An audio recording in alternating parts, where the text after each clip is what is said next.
Are you having a hard time figuring out what to get Dad for Father's Day? Shop now at sportshistorynetwork.com/row1 and save 15% off your order when you check out Row 1 Brand's Vintage Sports Pictorium Gallery. They have America's best sports art. With over 7,200 historic sports prints, you're assured to find something unique for Dad this Father's Day. If he's an NFL buff, check out the 1963 vintage NFL helmet poster. Shop now at sportshistorynetwork.com/row1.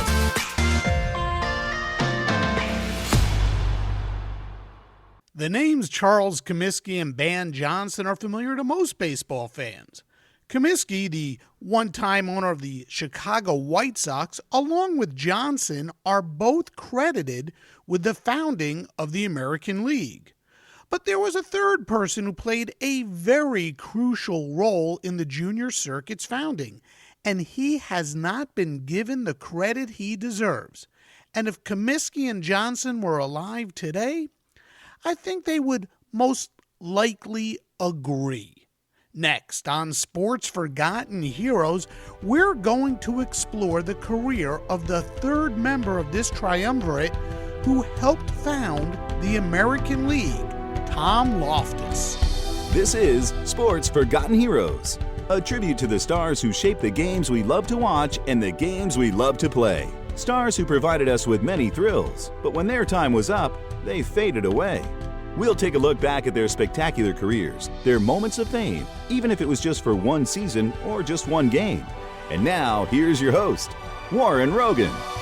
Hello and welcome to the latest edition of Sports Forgotten Heroes, episode number 86, Tom Loftus. Now, so many of you listening out there certainly have heard of Charles Comiskey. Not only was he the owner of the Chicago White Sox, not only did he play such a crucial role in the 1919 Black Sox story and the hiring of Judge Kennesaw Mountain Landis as baseball's first commissioner, he is one of three men who founded the American League. I'm also certain baseball fans, especially hardcore baseball fans, are familiar with the name Van Johnson, but just in case you're not, here's a quick summary. Johnson was, for the lack of a better term, appalled at how rough and sometimes violent baseball in the National League was. He wanted an alternative to the National League and to put on a show for fans that was family-friendly. An executive with the Western League, Johnson befriended Charles Comiskey and Tom Loftus, among others, and together they laid the groundwork for what would become the American League. One of the biggest foundations to that groundwork was to place teams in populous cities. So the three worked tirelessly to establish teams in such places as St. Louis, Chicago, Baltimore, Boston, Philadelphia, and Washington, D.C. And today's show will dive more deeply into all of that and the role Johnson played. But I will focus more on the story of Tom Loftus, the forgotten member of the triumvirate who also played such a crucial role in the league's founding. And my guest today is a terrific writer and researcher and a member of the Society for American Baseball Research, John Pregler. John likes to concentrate much of his research in and around baseball that has to do with his hometown of Dubuque, Iowa, and he will also discuss just how Dubuque played a role in the development of the American League as well. First, before we get there, a little house cleaning. Remember, you can follow Sports Forgotten Heroes on Twitter at SportsFHeroes, where I make daily tweets about the forgotten stars I discuss on the podcast. Follow on Instagram. Look for the Sports Forgotten Heroes page on Facebook, or check out Sports Forgotten Heroes on the web at sportsfh.com. There you can find out more about my guests, the forgotten heroes I talk about, and so much more. There are also links to more stories and video about these forgotten heroes. and links for you to get in touch with me for questions, comments, or suggestions for forgotten stars you'd like to know more about. Again, that's sportsfh.com. Okay, Tom Loftus. He played such an important role in the founding of the American League, and he was also a very important figure in the formation of the rules by which baseball is played, such as making a foul ball count as a strike. Yep, there was a time when a foul ball didn't count as a strike, and Loftus worked to get that changed, along with tabling the idea of a designated hitter way back in the early 1900s. So let's get into all of that and more with my guest today, John Pregler. John, welcome to Sports Forgotten Heroes. Thrilled you could join me. Thanks for having me, Warren. Hey, what an interesting topic, Tom Loftus. First, tell us how you discovered or stumbled upon Tom. Well, I'm a lifelong Dubuquer. I grew up in Dubuque, Iowa. And in Dubuque, there were three sports heroes or figures that we always heard about growing up. Charles Albert Comiskey, Urban Clarence Faber, and John Jacob Berwanger. And of course, John Jacob Berwanger was the first person ever selected in the NFL draft and the first person ever to win the Heisman Trophy. Goes by the name of Jay Berwanger. Red Faber was a world champion spitball pitcher for the Chicago White Sox, who almost single-handedly won the 1917 World Series for Charlie Comiskey. And, of course, Charlie Comiskey is a Hall of Fame founder, father of the American League, and founder, owner of the Chicago White Sox. And all three had history with Dubuque. And Charlie Comiskey, it turned out, his lifelong best friend was Tom Loftus, who also had history with Dubuque. So as I was researching Charlie Comiskey, I became more and more intrigued by the story of Tom Loftus. And what was it about his story that so intrigued you? The fact that he was tied to early Major League Baseball and the development of Major League Baseball, and the fact that he was the only Major League manager to manage in four major leagues, different major leagues. So immediately I became curious because I had never heard of Tom Loftus or any of his baseball history, so immediately I wanted to know more. The four major leagues, that would be what? The American Association, the Western League, the American League, and the National League? He was in the American Association, the Union Association, the National League, and the American League. And the Union Association, I think, only lasted like a year, correct? Correct. That was in 1884, and was a single-season league. All right, so here's a big question for you, John. Who is Tom Loftus? Sure, and that's a big question. Tom Loftus was a minor league and Major League Baseball player. He was a team captain. He was a scout. He was a manager. He was a league organizer. He was a league president. He was a club owner, an all-around baseball magnate, really spanning from 1876 till his retirement in 1904 from the Washington Senators. You know, I think it's fair to say that almost every baseball fan, at least those who really look back at the history of the game, know who Charles Comiskey is. And I would venture to say there's several of us out there who are quite familiar with Ban Johnson as well. Why does Tom Loftus, who is regarded as one of the founding fathers of the American League, not get the same recognition as a Comiskey or a Johnson? That's a very good question. And part of the reason is because of where Tom Loftus lived in Dubuque, Iowa, which was a non-major league city with a small media market.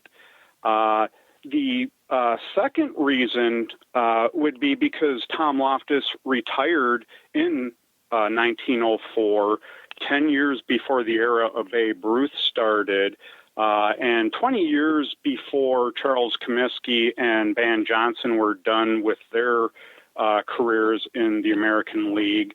And as Charles Comiskey and Van Johnson started to compete and against each other in the beginning of the 20th century, especially as it got into the 19-teens and after the 1919 Black Sox World Series, and they're falling apart.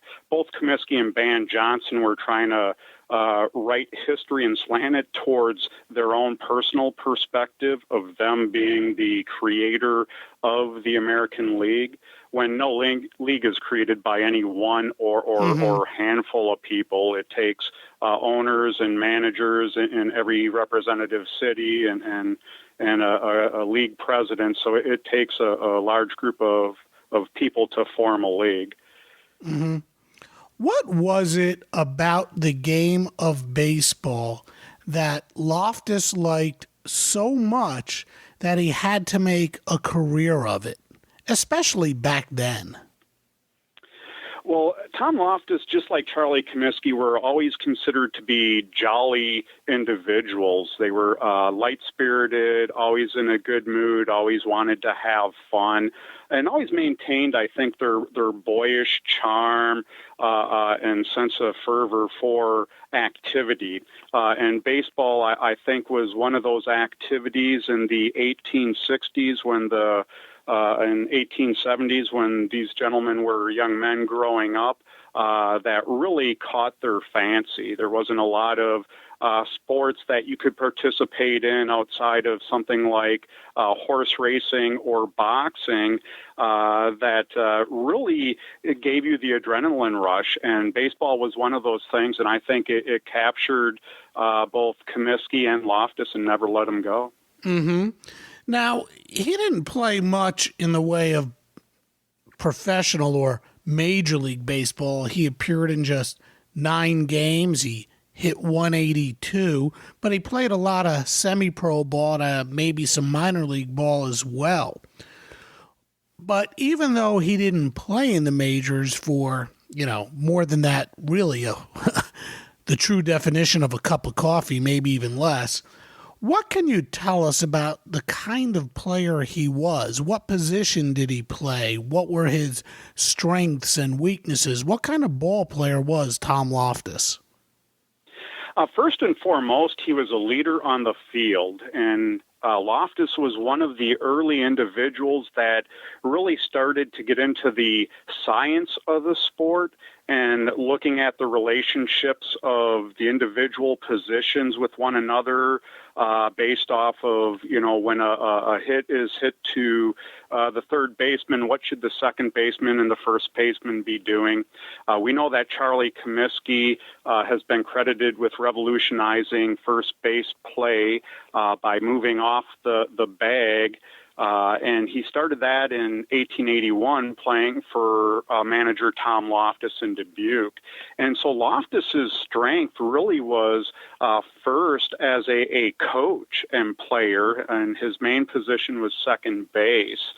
And so when he started playing semi-pro ball for the St. Louis Reds in the mid-1870s, he was a second baseman and a coach, the team coach. And he ended up starting his Major League Baseball playing career in 1877 with the St. Louis Browns, or Brown Stockings, I should say, in 1877, where he only appeared in a couple of games that season. And then he moved on into another league. We need to remember back in the 1870s, professional baseball didn't really start until 1871 with the National Association of Professional Baseball Players. Mm-hmm. But the first professional baseball league was the National League in 1876, and you had some other leagues that started to pop up immediately after that in 77, 78, and 79 with the League Alliance, the National Association, and the Northwestern League. And so Loftus ended up playing with the Nashville Reds in the League Alliance in 1877 as a second baseman and team captain. And then he played with the Peoria Reds as the manager and team captain in 1878 in an independent league. And it was at that time in 1878 that Loftus ended up meeting Ted Sullivan and Charlie Comiskey of the Dubuque Rabbits, who they played a game against. And Ted Sullivan is oftentimes considered one of the fathers of minor league baseball. Slight detour here. There were, like you said, several different leagues back then, but the one league that really grabbed hold, obviously, at this point, the National League. Why was it the National League was able to really establish itself and the other leagues sort of went by the wayside?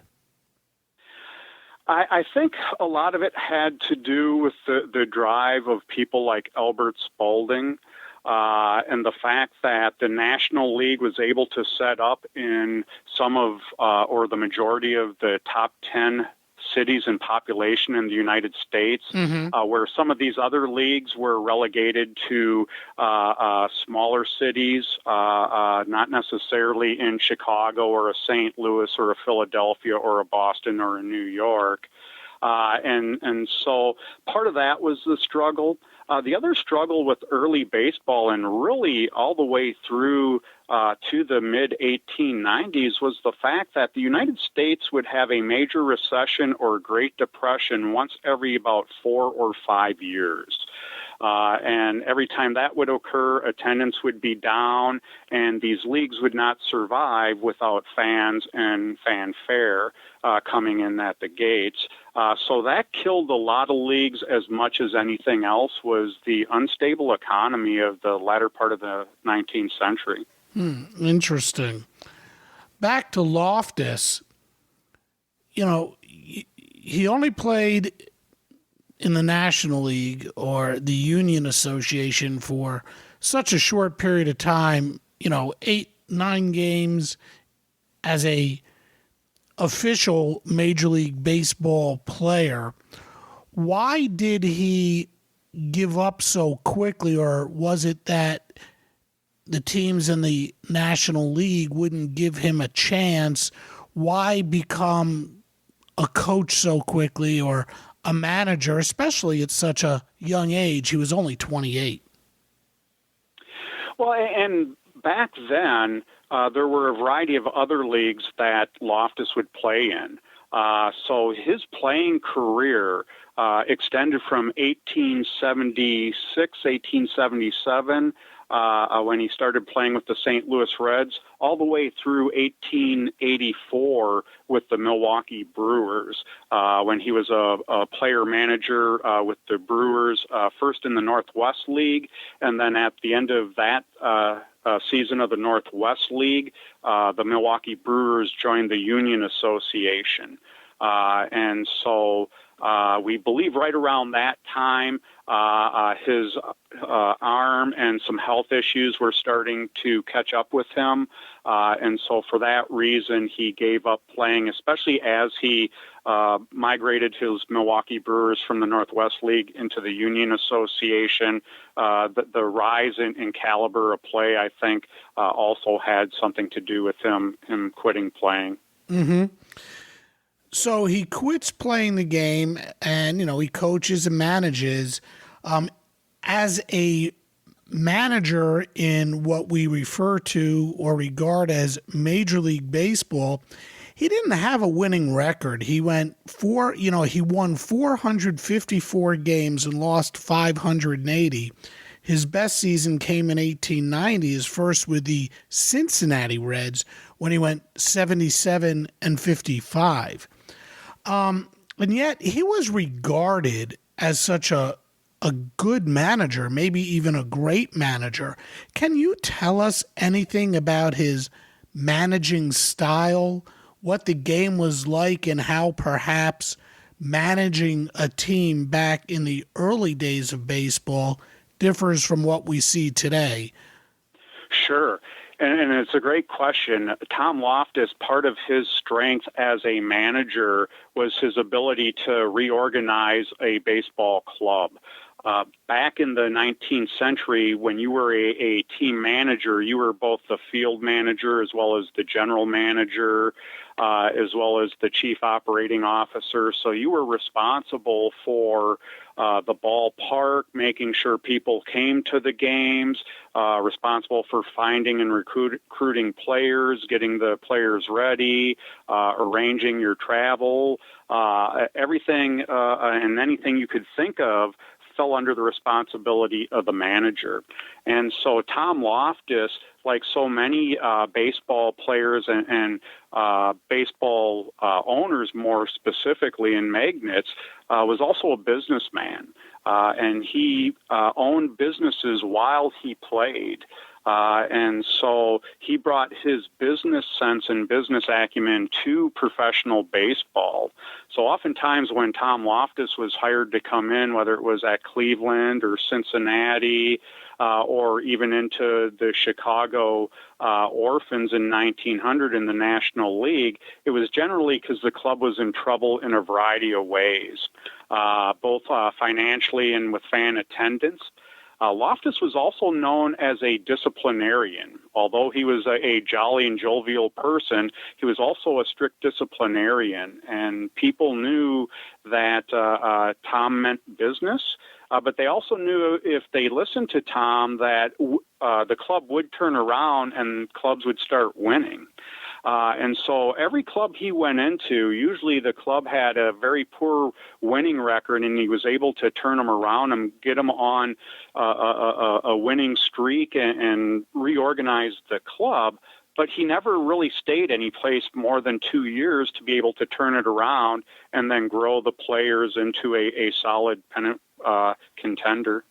Yeah, why was that? I noticed that he didn't stay with teams for a long period of time. Why was that? Tom Loftus and Charlie Comiskey as well both wanted to be owners.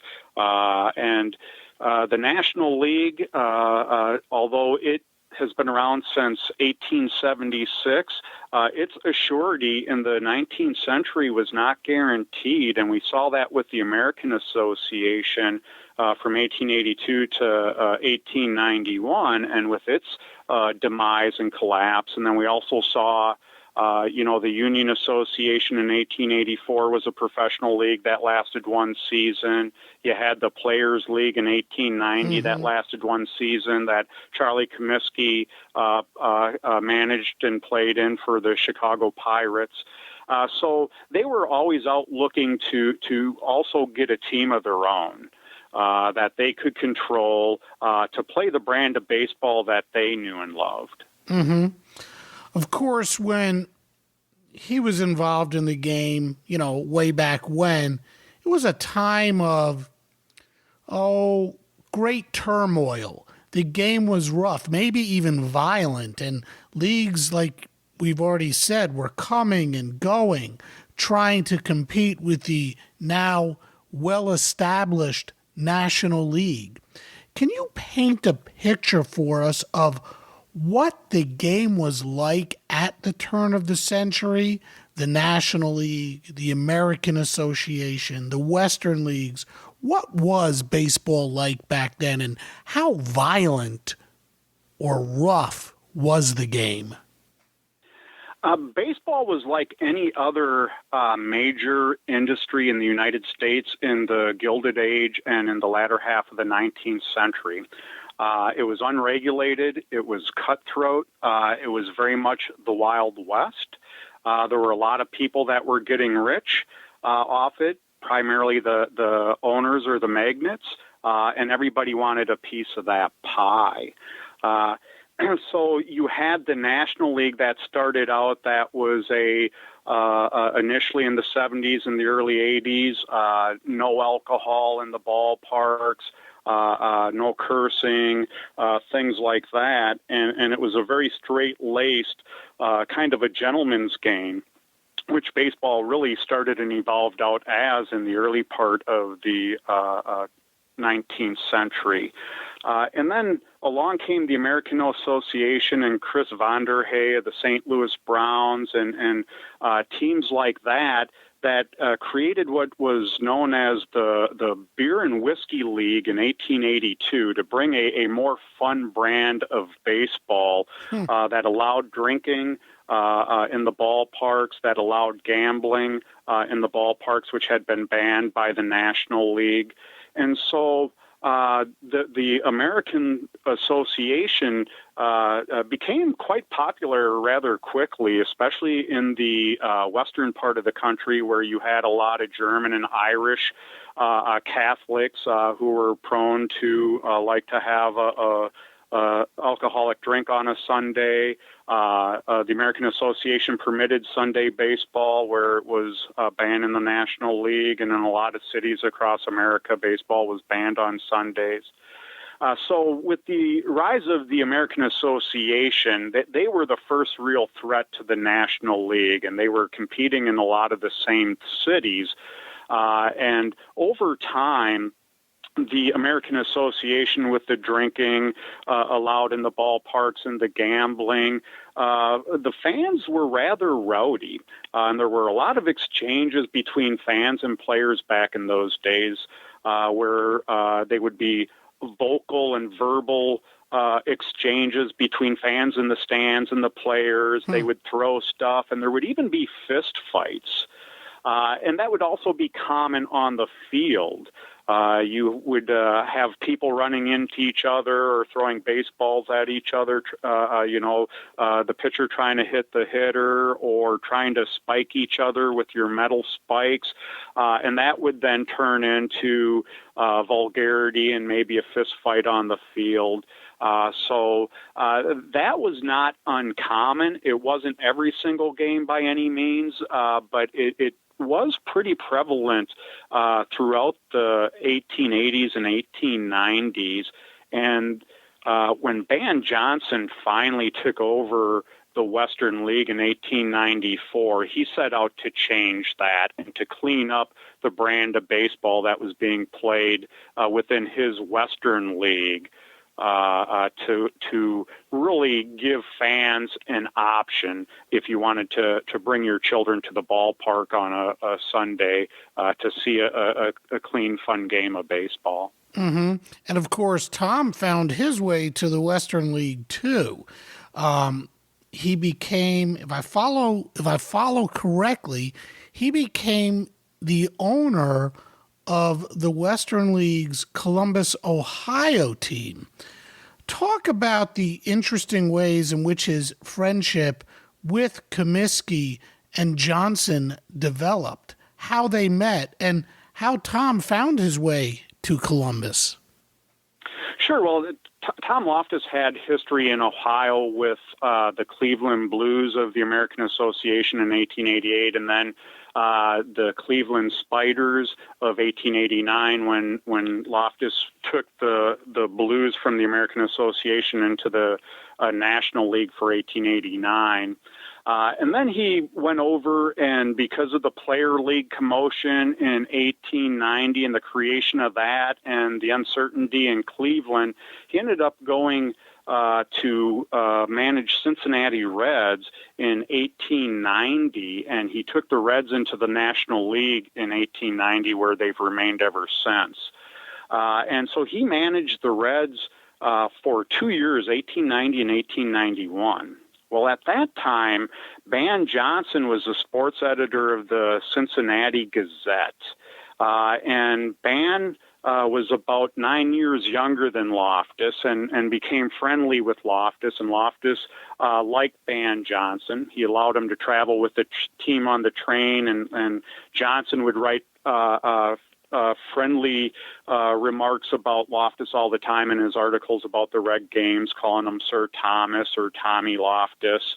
And I think he looked up to him, especially because of his experience having created the Western League in 1885 and the Western Association in 1888, which Loftus had a role in.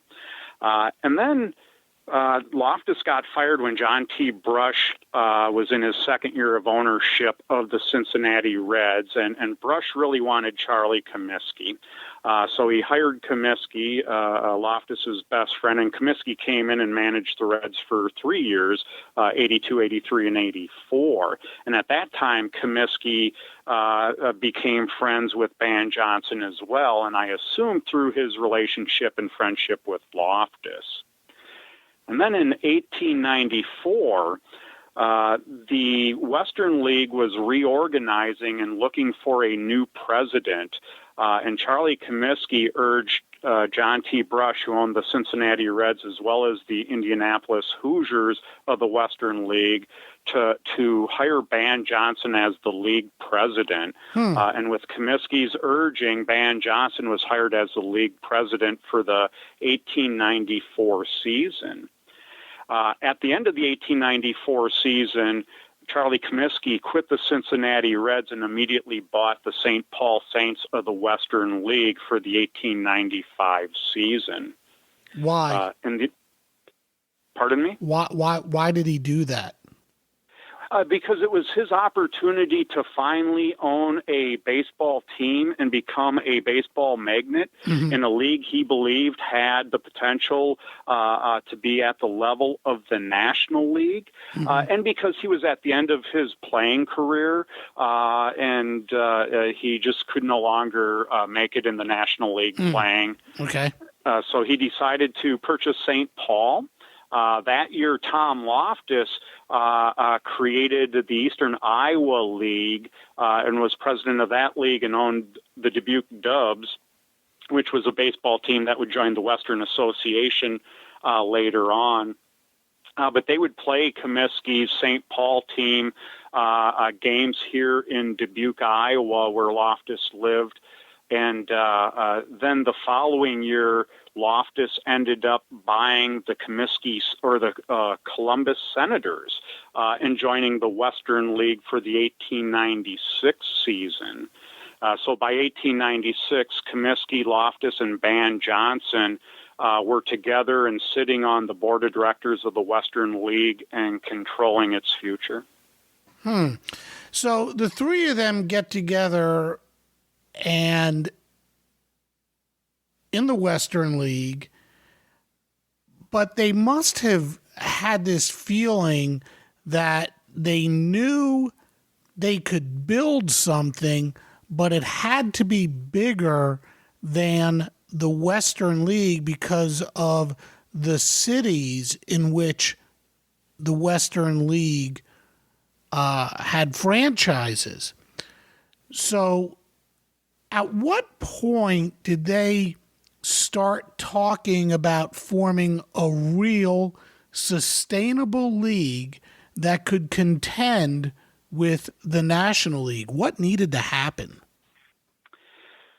Well, the first thing I think that occurred was I think once Johnson, Loftus, and Comiskey were all on the board of directors starting with the winter meetings of 1896, I think that's when they started to sit down with Matt and Henry Kalilia of Milwaukee, with Jimmy Manning of Kansas City, and other individuals who would make their way to the American League, and started to talk about what would it take, because they saw between 1894, 95, and 96 that their cleaner brand of baseball was attracting more and more fans year after year, and they were starting to see some of their larger cities draw more fans than some of the cities in the National League. And so what they knew they needed to do was to migrate out of cities like Columbus and Grand Rapids and Toledo and move into top 10 cities in the United States in population, like a Chicago, like a St. Louis, or a Cleveland. And so that's really what they wanted to set their sights on. Charlie Comiskey always wanted to move back home and have a team in Chicago. I'm sure Tom Loftus always wanted to have a team in St. Louis.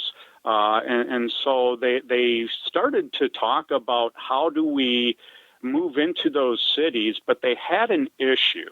And that was the national agreement between the National League, the Western League, and the Northwestern League that prohibited a team from one league moving into a city of another league without the permission of the team in that particular city granting permission. So if the Western League wanted to move into Chicago, they needed the Chicago National League team's permission to do so. So that was some of the complications that they had to figure out, was how do we get into these top 10 cities when we're really not welcomed? And we're going to get more into that in just a moment. But first, what do you think of this? Could you say that the roots of the American League were actually developed in Dubuque, Iowa? How is it that Dubuque became such a pivotal or important city in the formation of the AL? Did it? First off, that's a very astute question, and I do believe that there is a direct lineage from Dubuque, Iowa, and the 1879 Northwest League, which was created by Ted Sullivan in Dubuque, Iowa.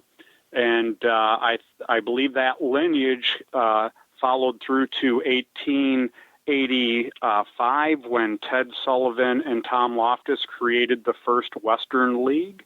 And then that Western League was reorganized in 1888 as the Western Association that went pretty much uninterrupted all the way up to Ban Johnson joining it as its president in 1894. But it really is Ted Sullivan, Tom Loftus, and Charlie Comiskey that had Ed Prell, who was a sports editor for the Chicago Tribune in 1954, called Dubuque one of the early cradles of baseball. And it's really all the work those three gentlemen did, starting in Dubuque, their first decade in pro ball, and everything they did after that for the remaining 3 or 4 decades, that has given Dubuque that moniker.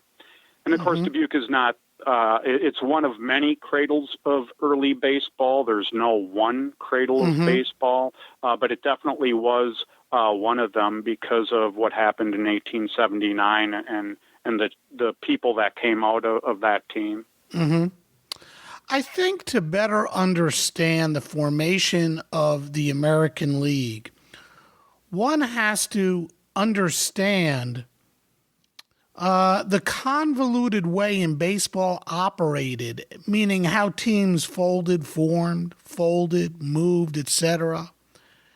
You know, you talked about how Loftus moved from team to team. You know, he went from Milwaukee to Cleveland, Cincinnati, Chicago, Washington, owned Columbus.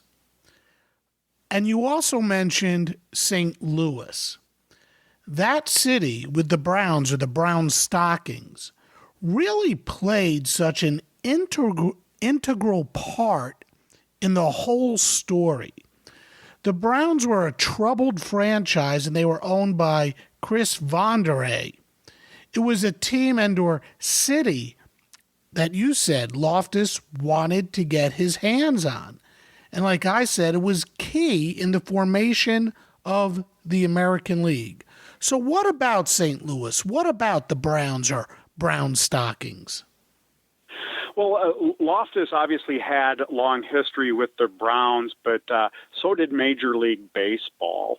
And Chris Vonderhae, after the collapse of the American Association, took his St. Louis Browns into the National League. And Chris Vonderhae was a very brash German immigrant and saloon owner who helped founded the American Association and was one of its biggest champions. But Chris also liked to spend money. And in the 1890s, he got himself into financial trouble. And that, just like today, when a individual team gets in financial trouble, it tends to bring down the rest of the league and cause financial trouble in the league. And so by 1898, the National League owners were trying to force Chris Vonderhae to sell his St. Louis Browns to some other interested party acceptable to the National League ownership to allow it to be infused with fresh capital to try to save the team, because St. Louis at the time was one of the largest cities in the United States. Mm-hmm. Mm-hmm. And so at the time, the National League magnates had decided that one of their own, the owners of the Cleveland Spiders, who were not performing well either on the field or at the box. Was that the team that once won, I think, like 20 games in a season? Yes. Yeah, Joe Quinn was the manager, and it was the worst baseball season in history, winning only 20 games. That is correct. And Joe Quinn, coincidentally, started his baseball career playing for Tom Loftus and Charlie Comiskey in Dubuque in 1881. And he was manager of the Cleveland team. Okay. But the Robinson brothers of Cleveland wanted to find a new city to move their players to because they just weren't drawing in Cleveland, and they saw the opportunity to purchase St. Louis. Ironically, the Robinson brothers actually grew up in Dubuque, Iowa, where Tom Loftus lived when he managed for the Robinson brothers back in the 1880s, and now he was going up against them for the St. Louis Browns. The Robinson brothers decided that they would try to buy the Browns from Vonderhae. Vonderhae would have nothing to do with it, and he was forced into bankruptcy court instead of selling his team. And that opened the door to Tom Loftus or anybody else outside of the control of the National League to bid on the St. Louis Browns because it was going to sheriff's sale. Okay. What was the status of the Western League, or was it the Western Association at this time? And was it considered, did the National League consider it a threat? How did the National League view the competition at this point? Well, by this point, the Western League was basically a de facto major league, even though they weren't in top 10 cities around the United States.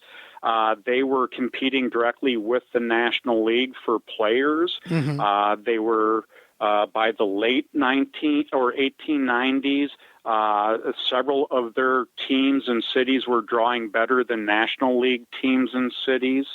And so they were really competing very well against the National League. And so to be able to declare themselves a true major league, they knew that they needed to get into more top 10 cities because by that time in 1898 and 1899, they were in Milwaukee, Kansas City, Minneapolis, St.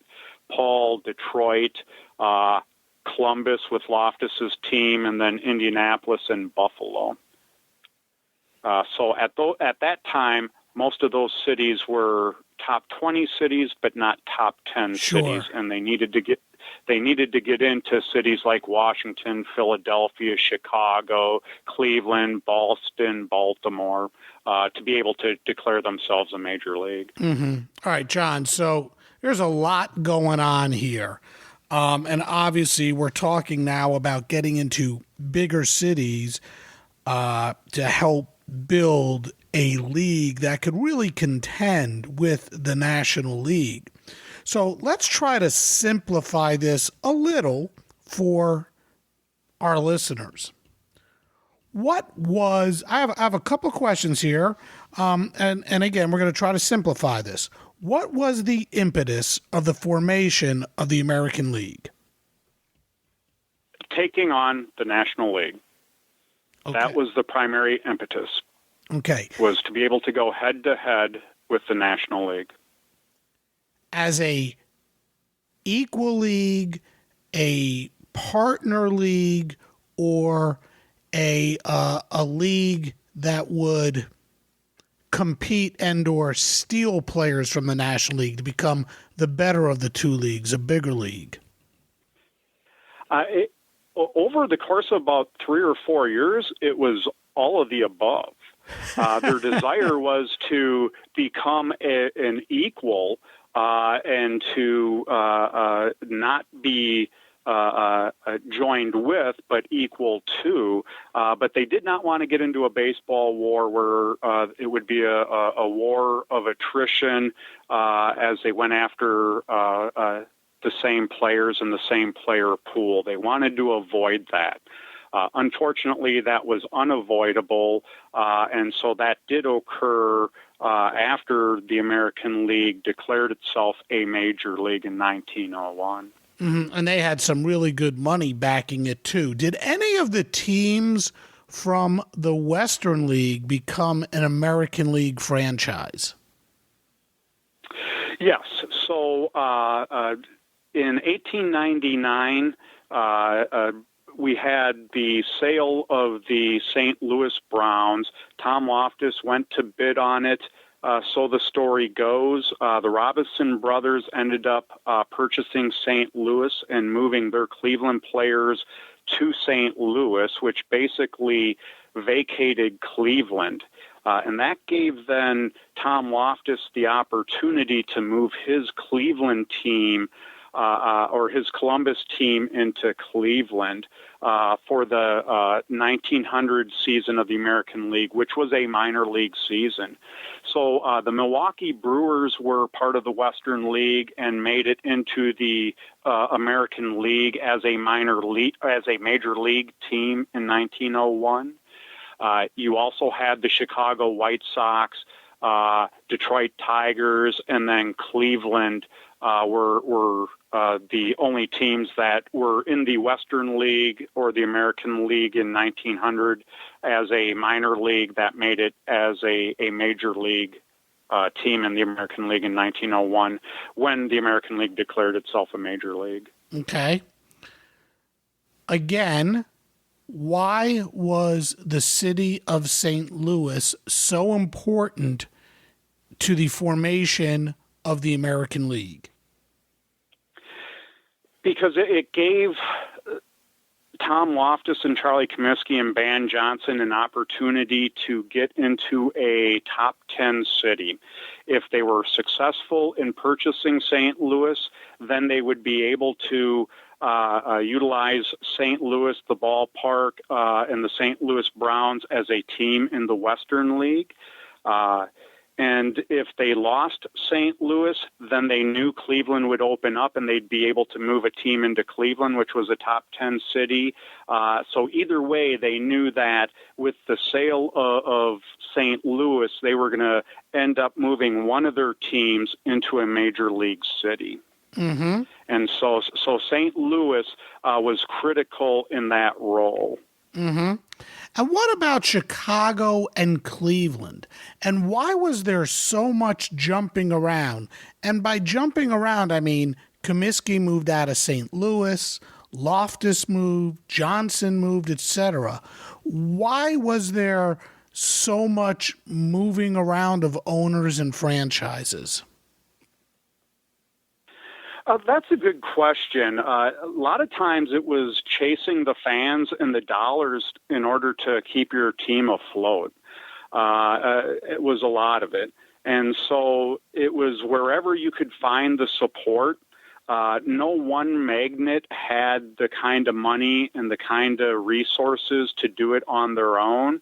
So even if you were a Charlie Comiskey or a John T. Brush and you wanted to move your team from one city to another, you still needed additional financial backers and supporters in those cities. So it was very difficult, but also very necessary to keep your ball club alive. And so ball clubs stayed with owners, not necessarily with a city. And so they got bounced around based off of the financial needs of the league at the time. So when the American League launched, where was Loftus, where was Comiskey, and where was Ban Johnson?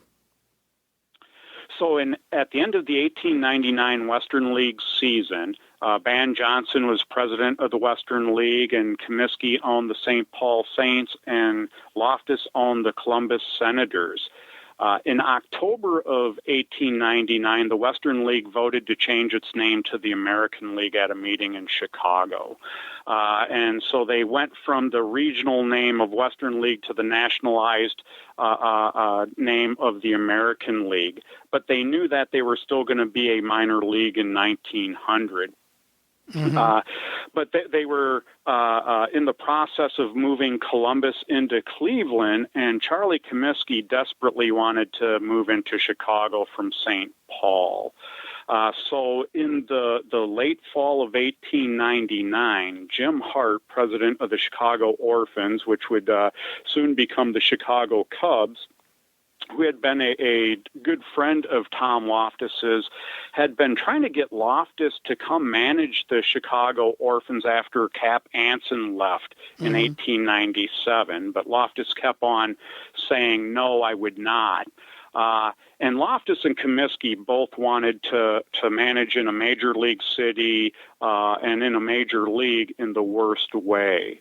And so finally, Hart convinced Loftus that if you took the Chicago National League manager job, he would permit Charlie Comiskey to move his Chicago or St. Paul Saints into Chicago and for the 1900 American League season.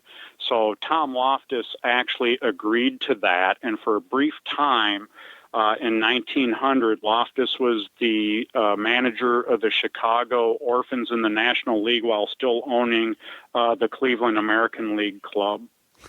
And the Orphans, if I'm not mistaken, they're now the Cubs. Yes, that is correct. What was... Yeah, go ahead. I was going to say they changed their name from the Chicago White Stockings after Cap Anson left. They changed their name to the Orphans because they felt they were orphaned by Anson. And then, of course, another team comes into Chicago and becomes the White Sox.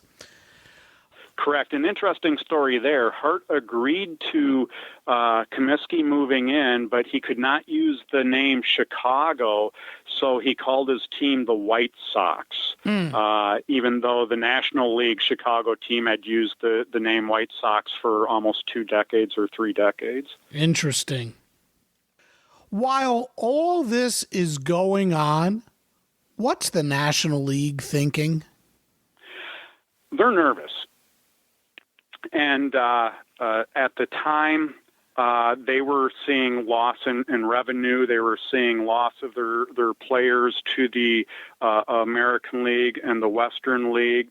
And they did not want to get into a battle of attrition financially going after each other's players.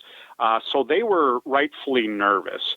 And in 1899, before the Western League changed its name to the American League, the Robinson brothers, who owned Cleveland and had bought St. Louis, John T. Brush, and Jim Hart, all of the National League, were close friends with Charlie Comiskey and Tom Loftus. And they started meeting privately within the National League, and then with the Western League magnates, Johnson, Comiskey, and Loftus. And it's believed that they struck a deal in mid-1899 to consolidate their leagues, because the National League had 12 teams, and it really needed to pare down to 8.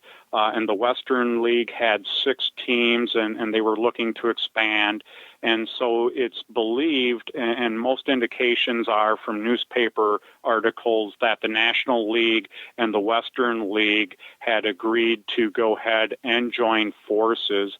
Because at the time, there was a effort to revive the American Association to take on the National League as a rival major league. And that scared the National League more than the Western League did. So the National League, in a way, was a part of the formation of the American League, and a lot of that was because they really felt threatened. Absolutely, and it was out of self-preservation. And it was because of the backroom deal of Robison, Brush, and Hart with Loftus, Comiskey, and Johnson that allowed it to happen. Now, other National League magnates were not as happy with it, and so as soon as it had occurred in 1901, when the American League was able to declare itself a major league in competition with the National League, because it had moved some more of its teams into top 10 cities. They had moved Kansas City into Washington to become the Washington Senators. They moved the Minneapolis team to Philadelphia to become the Athletics.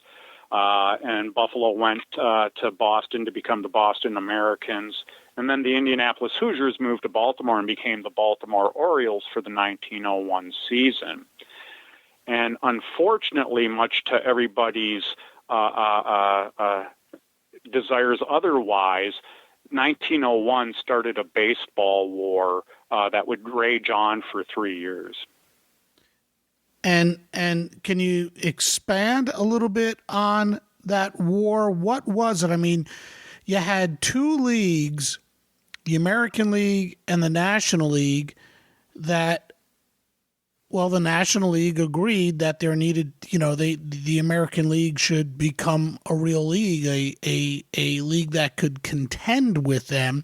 But you'd say that there was a war between the 2 leagues. So I find that really interesting in that they sort of helped each other out. And of course, the World Series wasn't yet formed, and it wouldn't be for a couple more years. So what was the war? Why was there a war?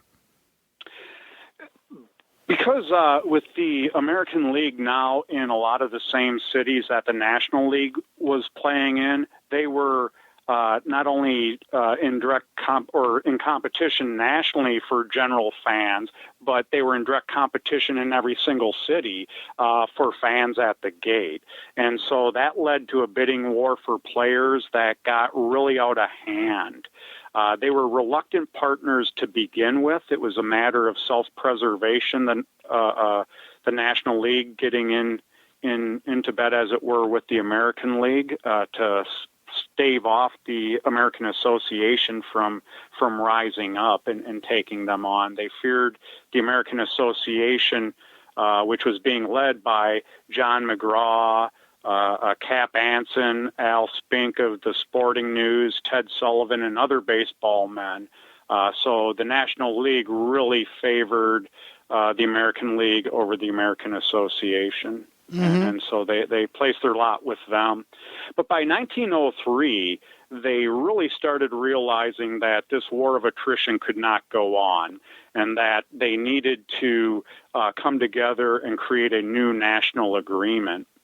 When the Western League changed its name to the American League and reincorporated in 1900, it basically removed the Western League from the national agreement. So they were able to now also do certain things that they were not able to legally because of that contract between the Western League and the National League. Right. And so in 19... Yeah, go ahead. No, you go ahead. We're probably heading in the same direction here. Sure. I was going to say, so in 1903, they recognized the need for a new national agreement. So towards the end of the city, the American League and National League agreed to get together and have a conference to iron out a new national agreement. Right, and that's where I was going. What role did Tom Loftus play on the committee, and how did he help bring the two leagues together? So the National League and the American League each got to appoint 3 individuals to a rules committee and to a schedules committee. And the American League appointed the same 3 people, including Tom Loftus, to both the schedules and rules committee. And then the National League had different individuals on each committee, with the only consistent person being Jim Hart, the good friend of Tom Loftus. So they were able to sit down and iron out an agreeable schedule between the National League and the American League. Two of their concerns were they didn't want the National and American League team from the same city playing on the same day in their hometown. They wanted one out of town to help increase the fan draw for each team, so they weren't competing in that manner. And so that was one of the considerations. The other was that they wanted opening day to be on the same day for both leagues. And they were able to hammer that out with no contention or no issue. Then the other committee was the rules committee, and there was definitely some work to be done, because throughout baseball history up to that point in time, every league had its own set of baseball rules.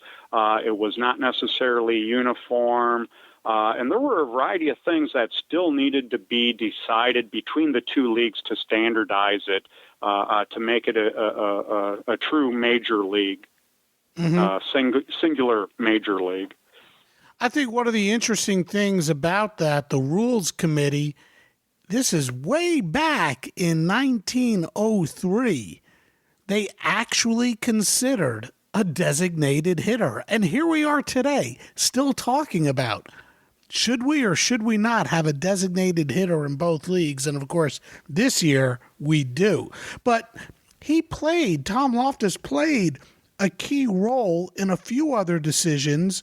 One included not striking out on a foul ball. Can you talk about the couple of rules that Tom played such a key role in establishing?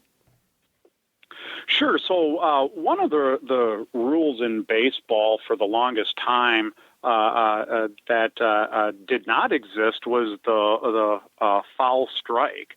So you could foul off as many foul balls as you wanted to, and it would not count against you.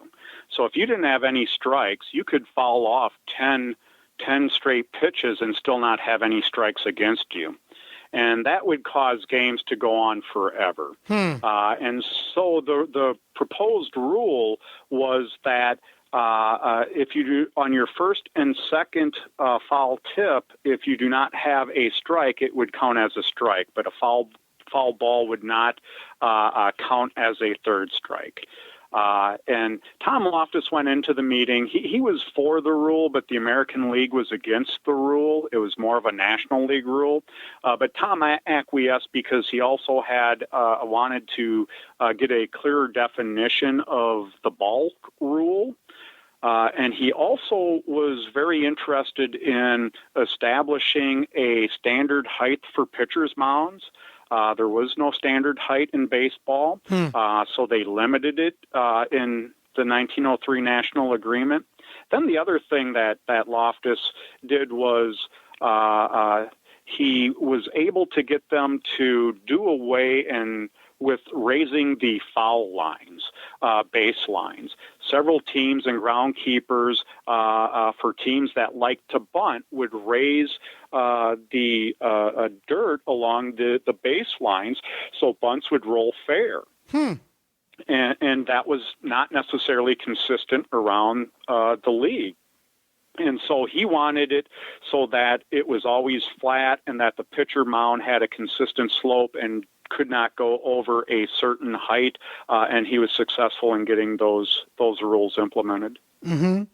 So he has really spent his entire life in the game of baseball, and he finally helps to bring these two leagues together. How exhausting was all of this for Tom Loftus? Why did he decide to step away from the game so soon after all of this work to bring the two leagues together? Well, after his stint with Chicago, he went on to be part owner and manager of the Washington Senators. And that was in that 1902, 03, 04 time frame.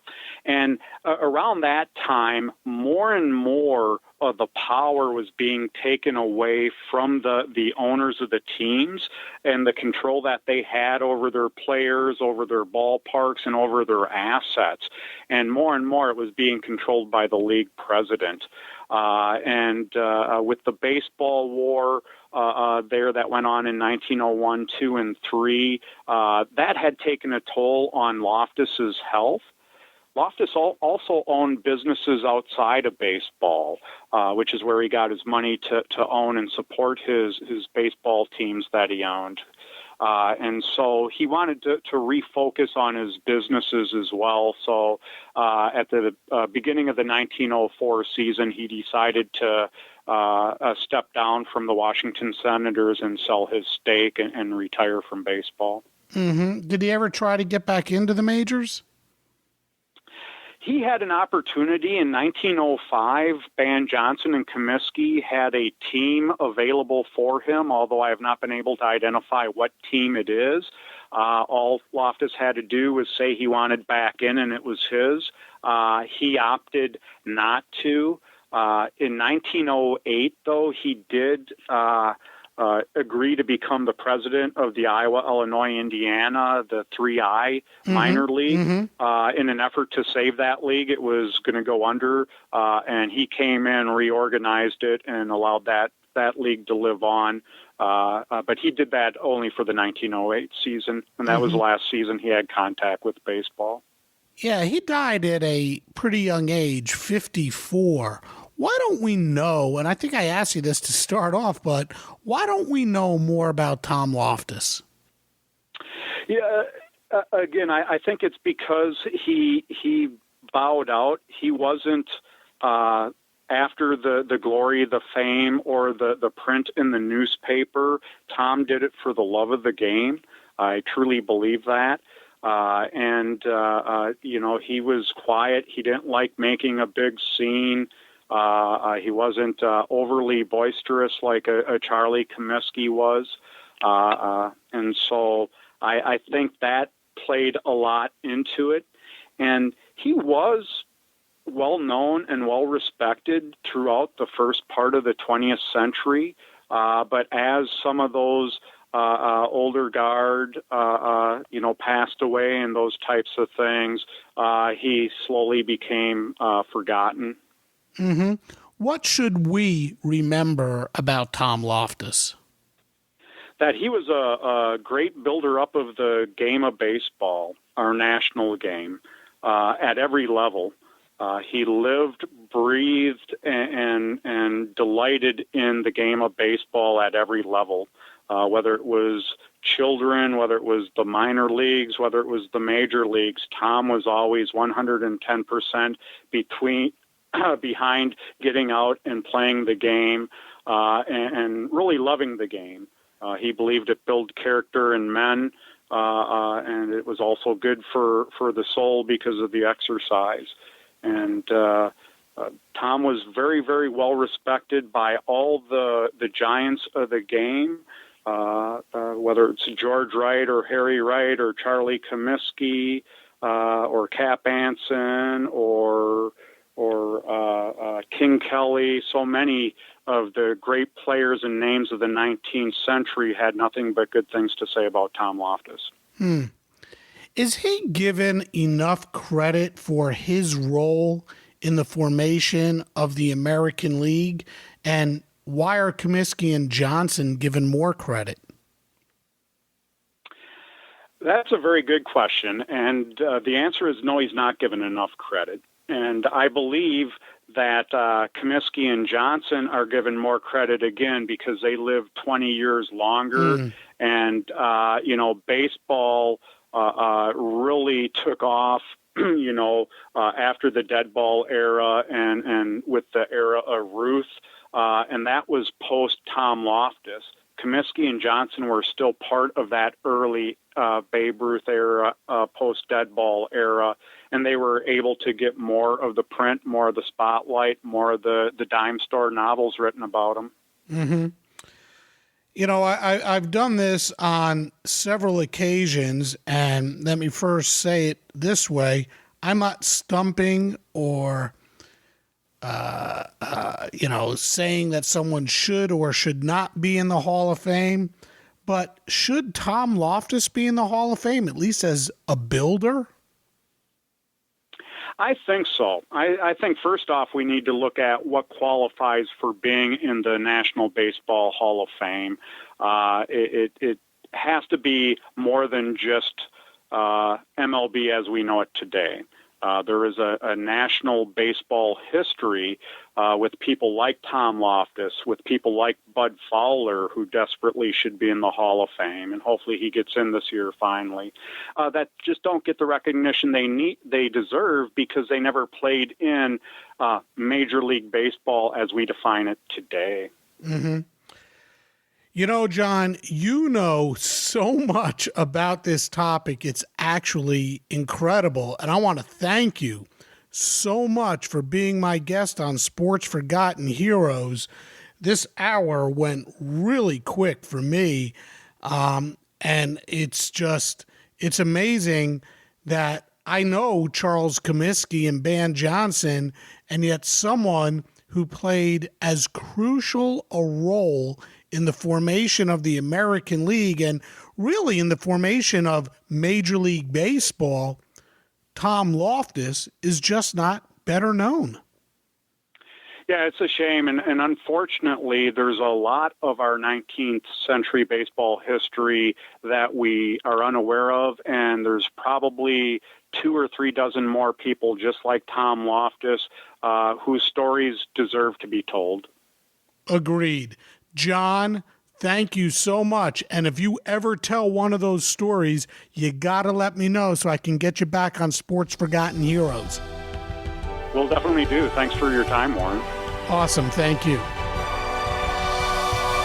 Like I said, I don't campaign, nor was this podcast created for the purpose of campaigning for someone's induction into the Hall of Fame.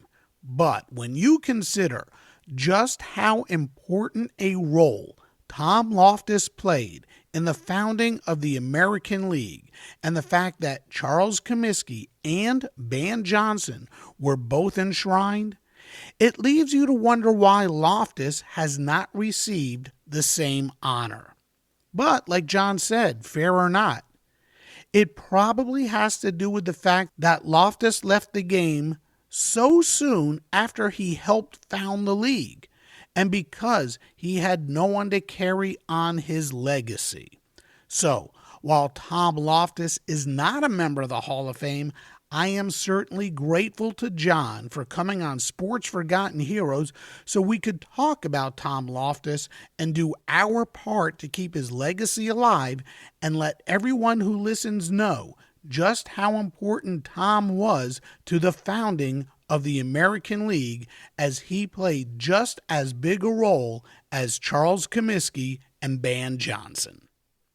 Next time on Sports Forgotten Heroes, in case you didn't see it just a short time ago, a fan favorite from the downtrodden years of the New York Yankees passed away, Horace Clarke.